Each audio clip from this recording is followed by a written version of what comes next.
Conocéis muchos, todos los que estuvisteis el año pasado. Me piden que hable y no sé, en estos momentos siempre se quedan cortas las palabras. ¿Qué deciros a vosotros? Vosotros sabéis bien el dolor de estos seres desamparados que son los animales, nuestros hermanos pequeños. Ellos no tienen voz, somos nosotros los que estamos aquí haciendo un esfuerzo. Muchos habéis venido de muy lejos, del otro confín del Estado, para manifestaros aquí y ser su voz. Entonces no sé qué deciros, sino que todos tenemos el corazón sangrando ahora, como lo tendrá este pobre toro dentro de escasos días.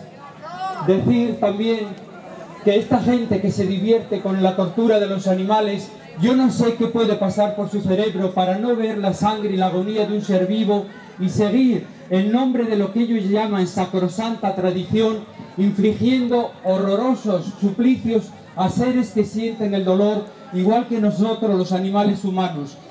Vosotros sabéis bien que los animales no humanos, aunque no sean capaces de hablar, aunque no sean capaces de elaborar el pensamiento del modo a que lo hacemos el animal racional, ellos sí son capaces de sentir el mayor de los miedos, la mayor soledad. Este pobre toro separado de su manada, de su vacada, traído aquí a un sitio inhóspito donde le espera ahora la tortura de verse perseguido por toda una ciudad que va a lancearlo, él buscando a tientas como loco la salida, buscando el horizonte de su tierra, de sus pastos, y no lo va a poder encontrar. Ellos, muy generosos, dicen que tienen la posibilidad de ser indultados si consiguen no sé cuántos metros o kilómetros de huida pavorosa hacia la nada, de huida en un mar de caras enemigas, sin encontrar un consuelo, sin encontrar una mano amiga. Sí la tienen nosotros, él nunca lo va a saber, pero vamos a estar aquí año tras año, y lo mismo en tantísimas fiestas aberrantes como se reparten por todo el territorio nacional. Pensemos en La Rioja, con fiestas horribles de gallos, en Burgos, en Villanueva de la Vera, donde el pobre burrito Pero Palo hasta hace poco era masacrado por una multitud delirante, completamente embriagada. Desde las 9 de la mañana caían sobre él hasta molerle a palos. Hoy vienen haciendo lo mismo, solo que no está permitido que le maten. Pero fijaros el espanto de ese pobre burrito que acaba sudando tembloroso entre un mar de gente que la porrea, que monta encima de él, que no sabe hacia dónde va a ir su vida ni sus pasos.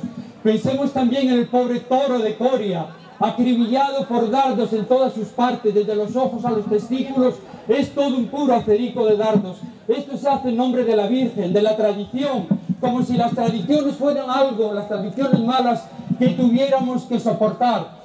De esas personas que hablan de la tradición son las mismas que luego montan en coche, cosa que antiguamente no se hacía, usan internet, cosa que antiguamente no se hacía. Las mujeres que también acuden a esta clase de suplicios ahora visten a un uso moderno. Si tanto apego tienen a la tradición, que se vistan de guardapiés y refajos como antiguamente iban. La jornada de 14 y 16 horas tenía que seguir vigente en nombre de la tradición. La esclavitud y la marginación de la mujer, aunque en cierto modo todavía perdura, tenía que seguir vigente en nombre de la tradición. Entonces, ¿de qué tradiciones hablamos? Cuando es un pobre ser al que se le puede explotar, humillar, pisotear y masacrar impunemente, entonces a todos se nos llena la boca y decimos, es una tradición.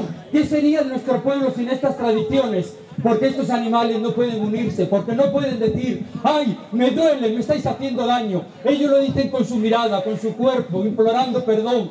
Pero la gente, los animales humanos, somos sumamente crueles. Un corazón perverso y retorcido puede anidar al lado de unas sensaciones muy buenas y de unas voluntades buenas, como sin duda también tiene el animal humano. Pero mientras tanto, vamos a seguir manifestándonos y vamos a ser la voz de los que no la tienen. Muchas gracias y no puedo deciros más.